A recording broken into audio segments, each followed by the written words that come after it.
약이다는 말은 중요한 것이 아닌 일에 지나치게 신경을 쓰는 모습에 대한 핀잔과 나무람이라 할 수 있습니다.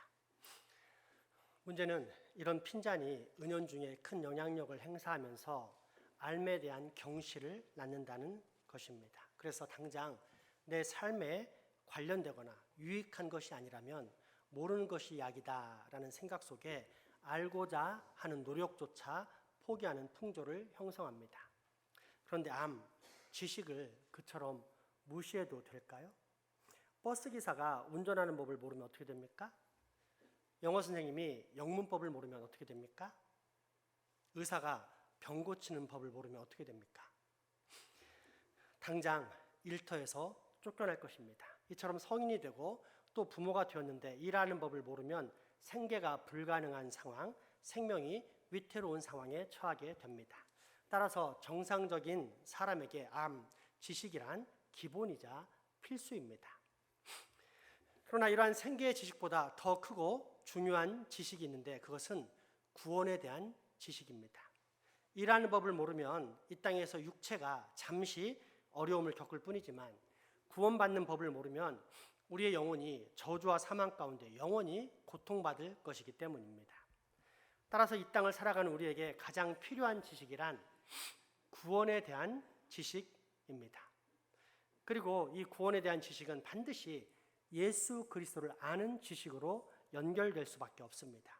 예수님은 하나님께서 우리에게 보내신 유일한 구원자이기 때문입니다.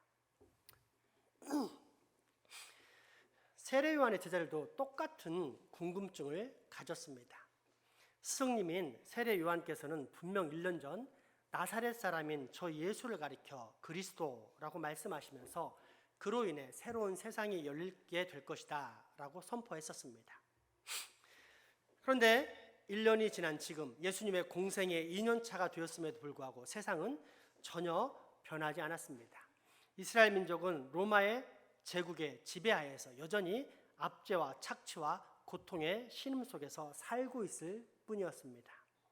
대신 메시아, 다른 말로 그리스도라 불리는 예수가 하는 일이라고는 오직 귀신을 쫓고 많은 병자를 고치는 일이었습니다.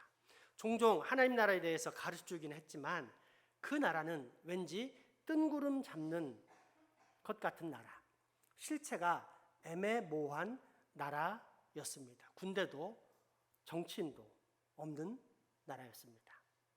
그렇게 왕을 비방했다는 이유로 감옥에 갇힌 스승 세례 요한을 찾아간 제자들은 그가 진짜 메시아인지를 물었고 이에 대해서 세례 요한은 두 제자를 예수님께 보내어 확인하게 만드는 것이 오늘 본문의 말씀입니다. 다시 한번 확인해 보겠습니다.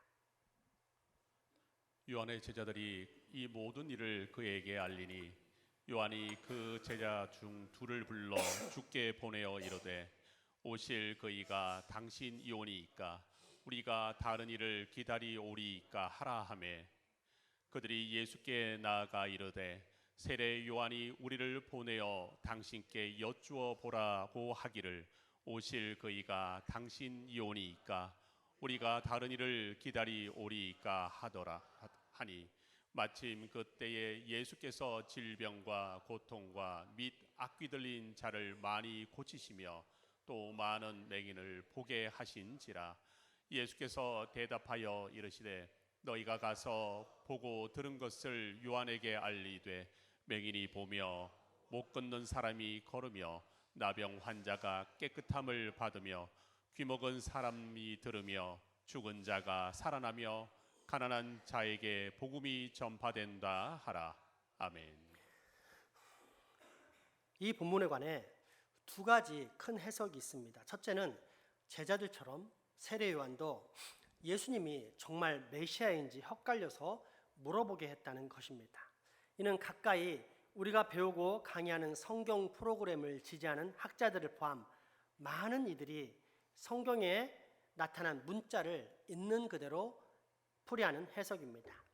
즉 메시아가 왔음에도 불구하고 세상은 변하지 않았을 뿐더러 의와 회개의 세례를 전하는 문제로 감옥에 갇혔는데 그런 세례 요한을 메시아가 와서 당장에 구원해내지 않고 여전히 갇혀있는 상황을 감안해 볼 때 그가 정말 메시아인지 의문을 품게 되었고, 그래서 세례 요한은 제자들을 시켜 물어보라고 했다는 것입니다.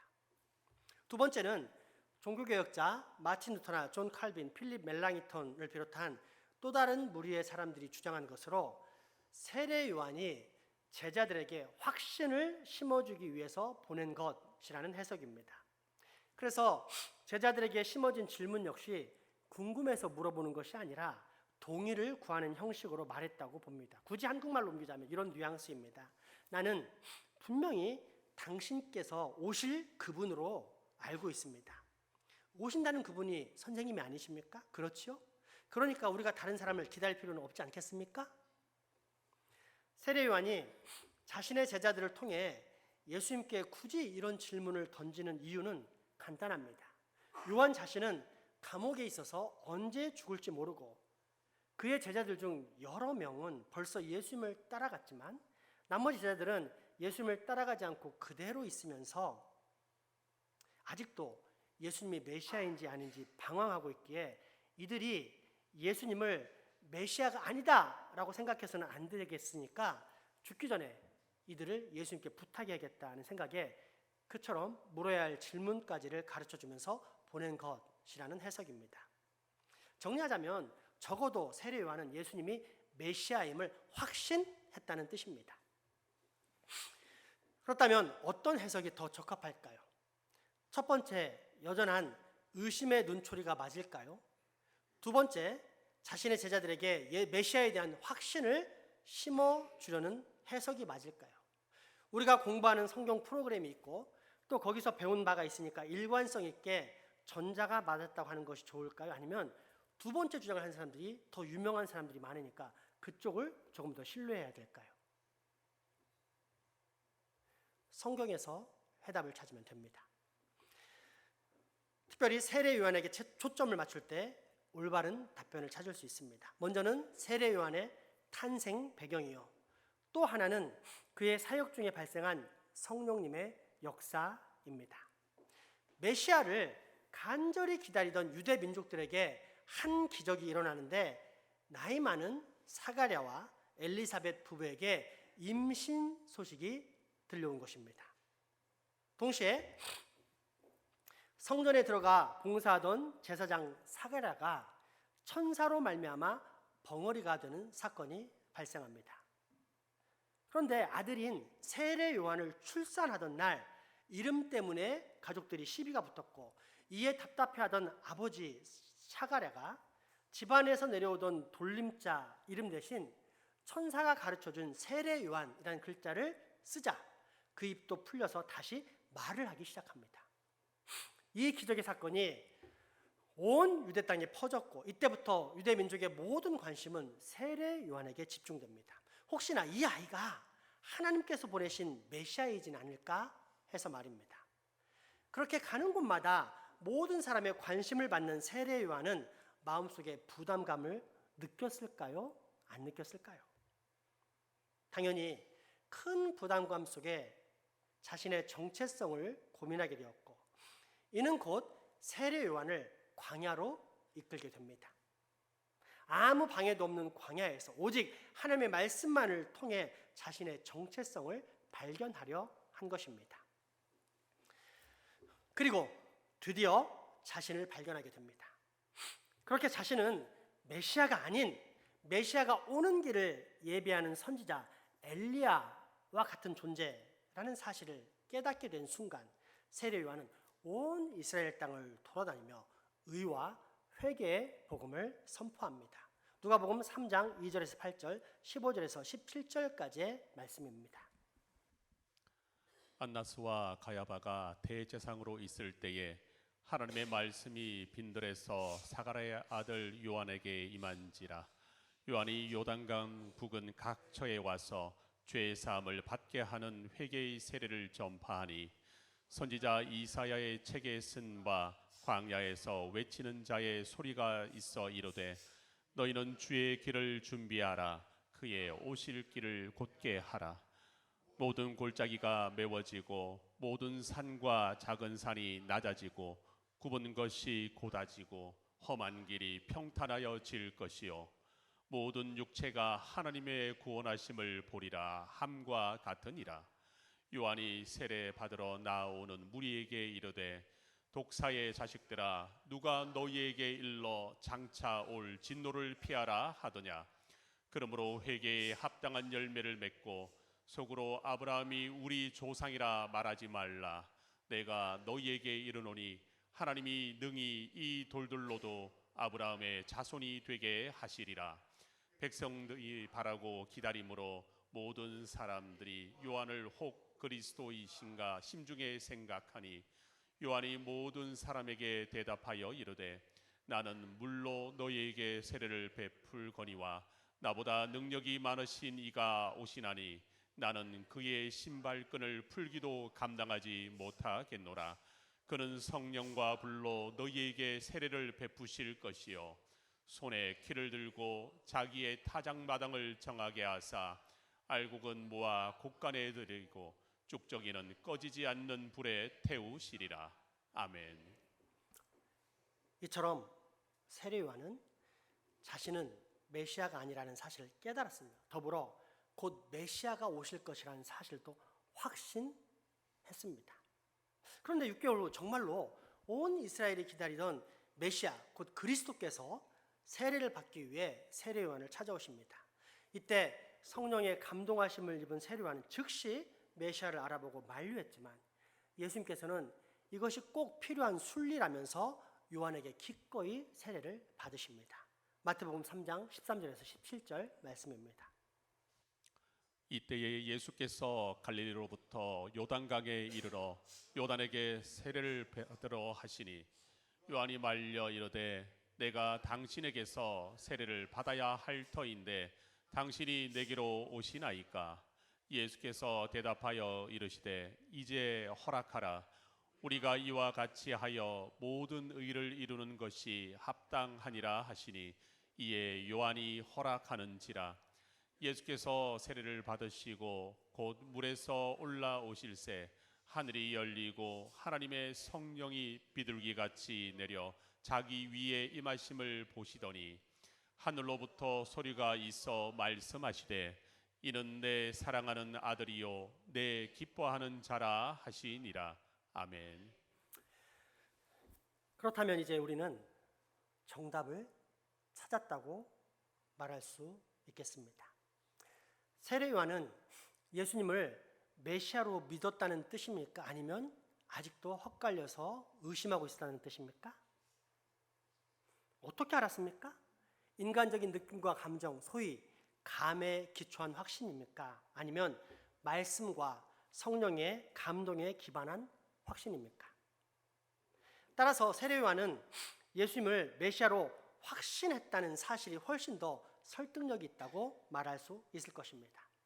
그렇다면 세례 요한은 왜 이처럼 확신한 그리스도 예수님께 제자들을 보내서 질문하게 했을까요? 아까 했던 답변의 반복입니다. 무엇입니까? 제자들로 하여금 확신을 가지게끔 곧 메시아가 누구인지 분명히 알고 믿고 따를 수 있도록 하기 위함입니다. 그래야 구원의 지식을 분명히 확보할 수 있기 때문입니다.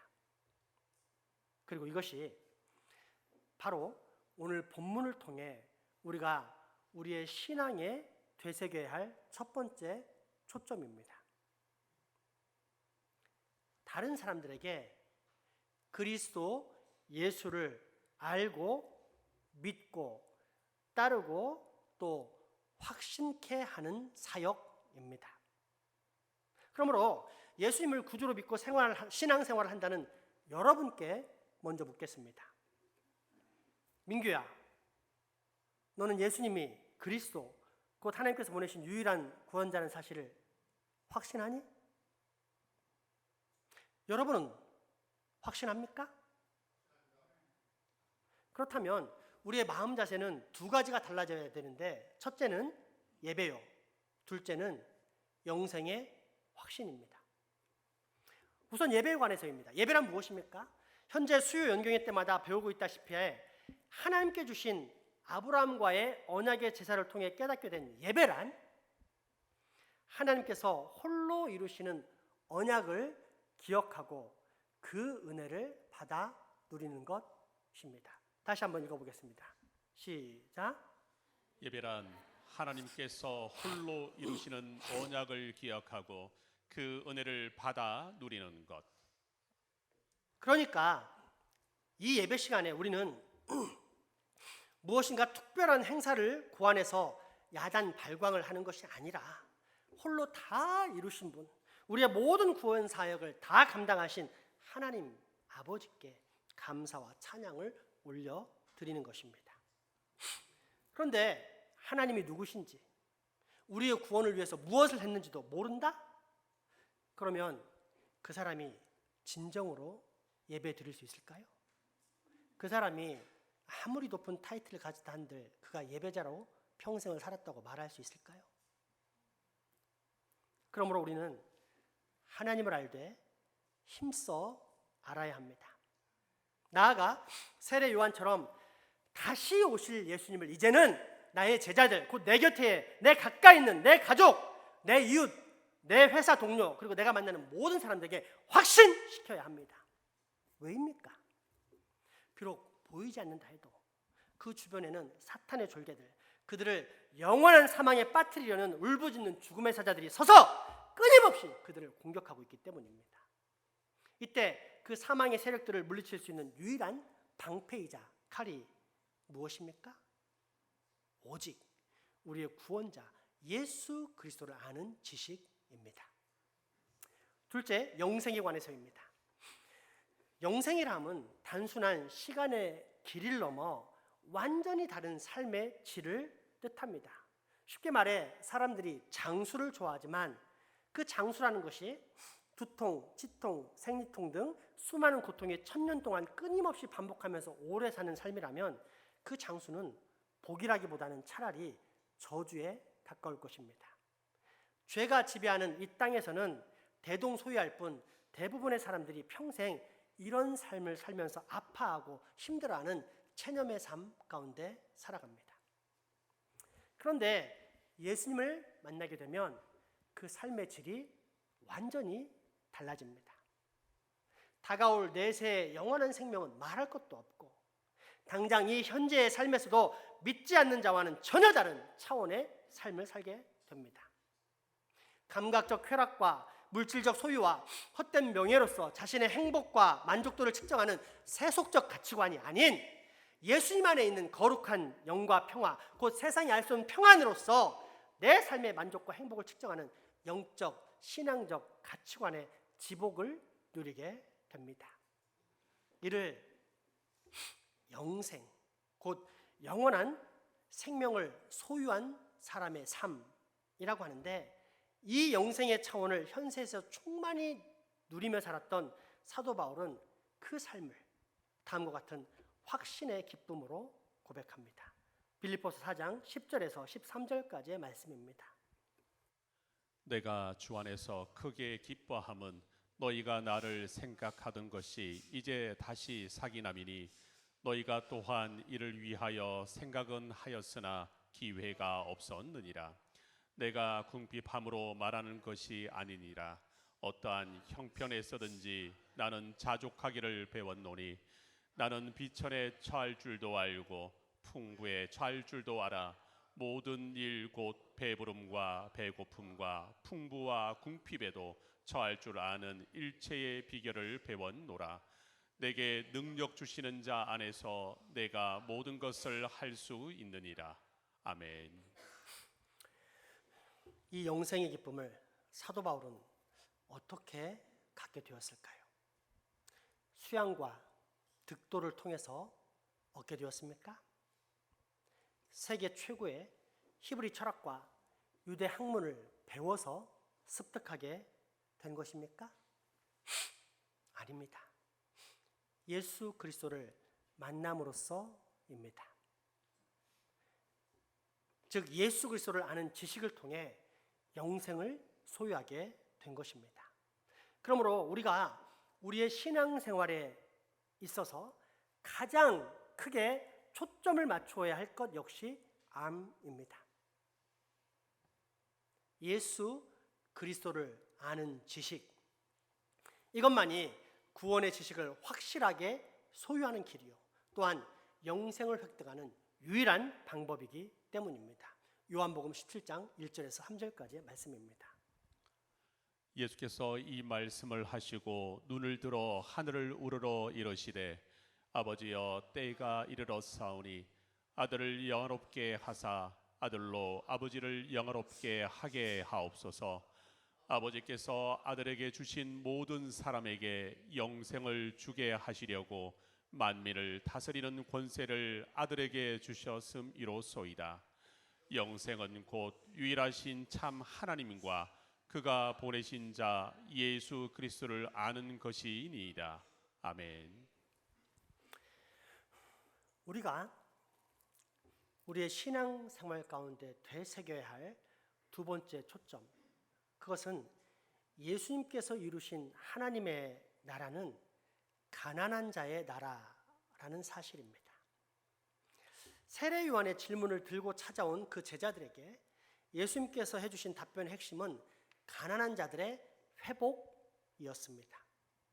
그러므로 예수님께서 이 땅에서 평생 하나님의 나라를 선포하시며 사셨다는 것을 생각해 볼 때 이 말은 결국 하나님의 나라란 가난한 자들의 회복을 선포하는 나라라는 뜻이 됩니다. 오늘 본문 누가복음 7장 20절에서 22절까지 말씀을 다시 살펴보겠습니다.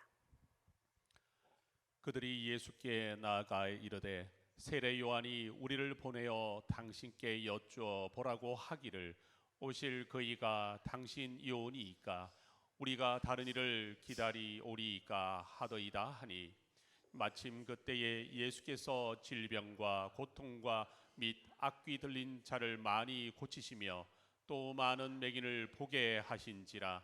예수께서 대답하여 이르시되 너희가 가서 보고 들은 것을 요한에게 알리되 맹인이 보며 못 걷는 사람이 걸으며 나병 환자가 깨끗함을 받으며 귀먹은 사람이 들으며 죽은 자가 살아나며 가난한 자에게 복음이 전파된다 하라. 아멘. 특별히 누가복음은 가난한 자의 복음이라고 불려질 만큼 가난한 자를 집중적으로 조명합니다. 이러한 사실은 신약 성경 전체에서 34번이나 사용된 가난한 자에 해당하는 단어 푸토코이의 원형 푸토코스가 누가복음에서 가장 많은 10번, 즉 3분의 1이나 사용된다는 점에서도 확인할 수 있습니다. 실제로 예수님께서는 당신의 거의 모든 생애를 가난한 자의 거주지인 갈릴리에서 보냈으며 그 중요한 산상수훈의 첫머리에서도 심령이 가난한 자는 복이 있나니 천국이 그들의 것이며 라고 말씀하시면서 역시 가난한 자인 푸토코이를 언급하고 있는 것을 볼 수 있습니다. 그렇다면 예수님의 사역과 메시지에서 있어서 이처럼 중요한 푸토코이, 가난한 자란 과연 무슨 의미일까요? 경제적으로 가난한 자만을 가리키는 것일까요? 물론 포함됩니다만 전부는 아닙니다. 그렇다면 정말로 가난한 자란 어떤 사람을 말합니까? 가난한 자에 해당하는 푸토코이는 푸토코스의 복수형인데 이 푸토코스는 심히 두려워 위축되다라는 의미를 지닌 동사 푸토소에서 기원한 명사입니다. 그래서 푸토코스의 정확한 어원적 의미를 풀어쓰자면 살금살금 움직이며 쭈그러드는 자입니다. 이는 푸토코스가 단순히 경제적으로 가난한 자를 일컫는 말이 아니라 무언가에게 또는 누군가에게 억압받고 있는 자라는 사실을 시사해 줍니다.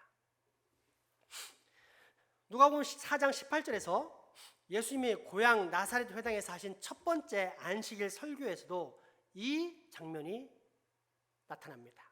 그때 주님은 선지자 이사야의 글을 가지고 선포하시는 메시지 가운데 그 복음을 전하는 대상을 오늘 본문에서처럼 푸토코이, 가난한 자라고 하셨는데 그 앞에 가난한 자가 포로된 자, 눈먼 자, 억눌린 자를 모두 포함했던 것을 볼 수 있습니다. 따라서 오늘 본문 역시 가난한 자 앞에 제시된 맹인, 나병 환자, 귀먹은 사람, 심지어 죽은 사람까지 모두가 가난한 자에 속한다고 볼 수 있는데, 결론적으로 가난한 자란 단순히 경제적으로 가난한 자라는 의미가 아닌 실제적, 신체적, 정서적, 영적으로 억압받고 있는 모든 백성을 의미합니다. 예수님께서는 이러한 푸토코이, 가난한 자들에게 당신의 모든 메시지와 사역을 쏟아 부으셨고, 그 결과 그들에게 모든 억압으로부터의 해방의 소식, 좋은 소식, 굿뉴스, 즉 복음이 전해졌던 것입니다. 자, 그렇다면 예수 그리스도를 구주로 믿고 따르는 제자인 우리의 사역은 어떠해야 하겠습니까? 당연히 가난한 자를 돕는 것입니다. 경제적으로 살금살금 움직이며 쭈그러든 자를 돕는 사역입니다. 죄로 인한 비참함에 빠져 아침과 저녁의 기분이 수시로 바뀌면서 성령님의 감동하심보다 악령의 충동에 훨씬 더 많이 놀아나고 있는 조울증 환자를 돕는 사역입니다. 세상 모든 사람보다 자기 자신이 가장 중요하다 생각하며 세상을 자기가 통제하고 싶은 욕심에 빠진 극단적인, 아니 어쩌면 교묘한 나르시스트를 돕는 것입니다. 어떤 문제도 자기가 결정할 수 없고 남한테 비위 맞추느라 하나님의 뜻까지도 거스르는 에코이스트들을 돕는 것입니다. 그들에게 살금살금 쭈그러들며 움츠리는 삶에서 벗어나 자유인으로서 그리스도 안에서 마음껏 활개치며 나아갈 수 있도록 그들을 복음으로 돕는 것, 그것이 가난한 자를 돕는 것입니다. 나아가 예수님을 믿지 못하도록 만들고, 혹 믿는다 하더라도 온전히 예배하지 못하도록 만들며, 혹 예배한다 하더라도 결코 영생은 누리지 못하도록 만드는 사탄의 지배에 눌려 신음하는 영혼들에게 완전한 해방과 치료의 복음이신 예수 그리스도를 전하는 것입니다. 그러면 성령님께서는 우리를 도우사 이 전도를 통해 선택받은 당신의 백성들을 반드시 구원해 내십니다. 어떻습니까? 여러분은 이 복음을 알고 있으며 또한 이 복음의 능력에 대한 확신을 분명히 가지고 있습니까? 그렇다면 지금 잠시 생각을 멈추고 눈을 감고 내 주변을 한번 둘러보십시오.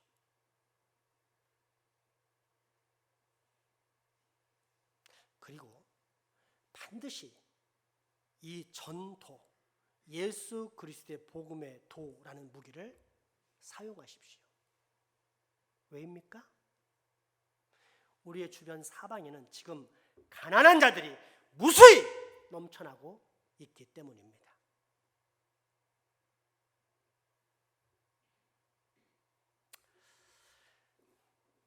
현재 수요 연경회 때 다시 공부하고 있는 내용은 5년 전 제가 주일 예배 때 설교한 내용입니다.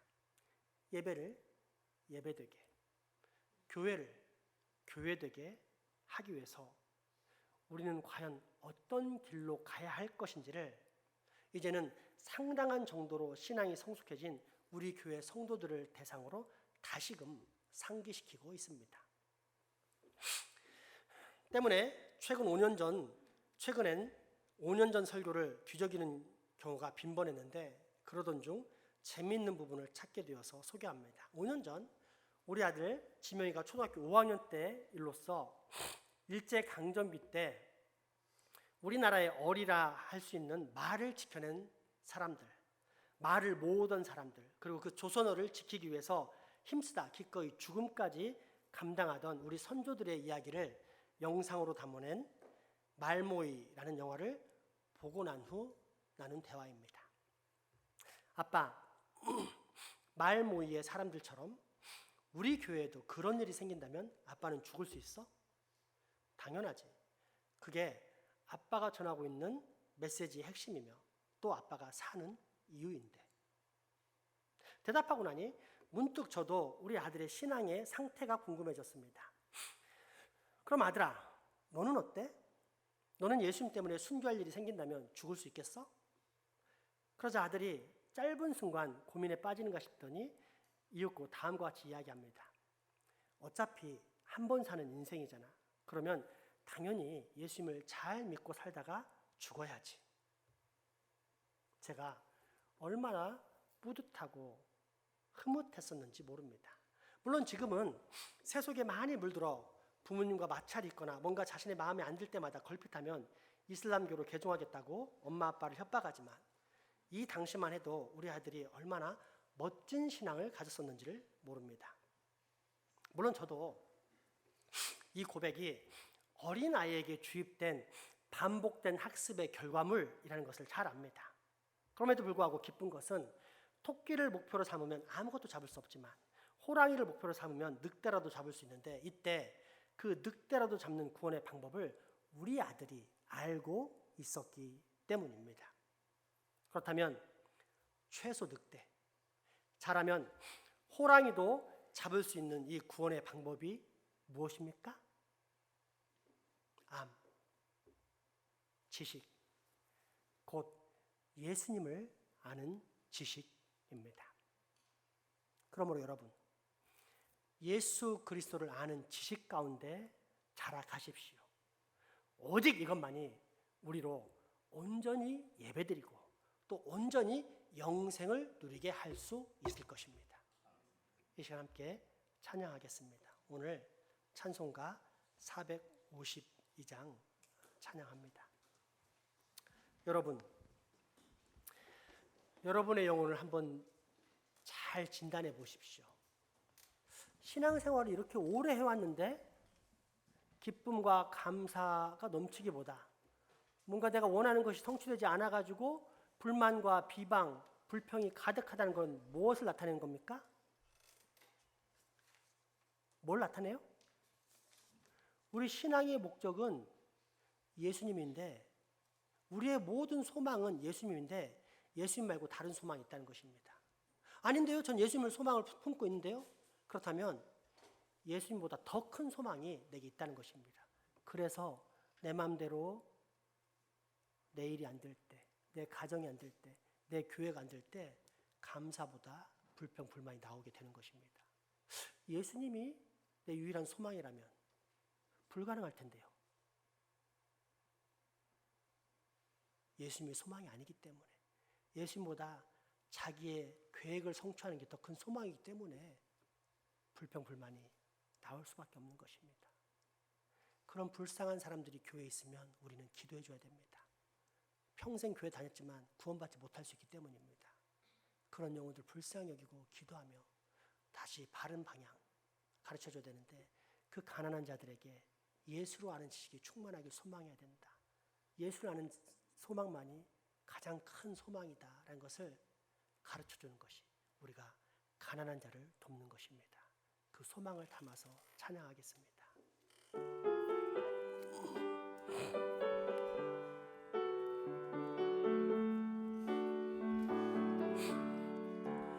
내 모든 소원 기도의 제목 예수를 담기 원합니다. 예수님 항상 나 있기 위해 세상에 보아기 전에 예수님 담기 내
정말 불쌍합니다. 왜냐하면 가난하기 때문에 그래요. 가난해서. 복음이 있으면 진리 안에서 자유가 있는데 그 자유를 못 누리고 자기의 좁은 생각, 소유욕, 물질 거기에 사로잡혀서 쪼들리고 움츠리고 사는 여러분 보면 불쌍합니다. 너무너무 가난해요. 왜 그 가난에서 탈피를 못하죠? 하나님의 나라는 그런 가난한 자를 회복시키고 치료하시려고 이 땅에 임한 나라인데 왜 그 가난에서 벗어나지 못합니까? 다시 말하지만 내 소망이 이 땅에 내려오신 하나님의 선물 예수에게 없기 때문에 그렇습니다. 예수보다 더 큰 소망들이 많기 때문에 그렇습니다. 이젠 여러분 부자가 되어야 합니다. 변해야 됩니다. 그 길은 예수 그리스도 아는 지식 가운데 있습니다. 그 소망을 결단으로 찬양하며 다시 한번 고백하도록 하겠습니다.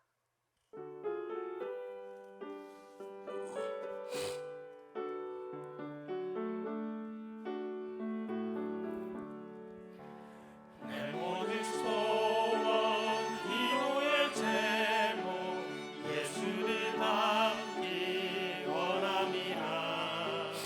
예수님 영상 나 입기 위해 세상에 보았기 전에 예수님 닮기 내가 원하네. 날 구원하신 예수님을 내 마음속에 지금 모도사 주님의 영상 잊히소서. 무한한 사랑 풍성한 긍휼 슬픈 자 위로하시는 주. 길 잃은 죄인 부르는 예수 그 영상 담게 하옵소서. 예수님 담기 내가 원하네. 날 구원하신 예수님을 내 마음속에 지우고도사 주님의 영상 잊히소서. 겸손한 예수 거룩한 주님 원수의 멸시 참으시사 우리를 위해 고난을 받은 구주를 함께 하옵소서. 예수를 함께 내가 원하네. 날 구원하신 예수님을 내 마음속에 지금 모도사 주님의 영상 잊히소서. 은혜와 생명의 하나님, 우리로 유일한 구원과 예배와 영생의 근원이신 예수님을 선물로 보내주심에 감사와 찬양, 경배와 영광 올려드립니다. 이제 우리가 더욱더 이 예배와 영생의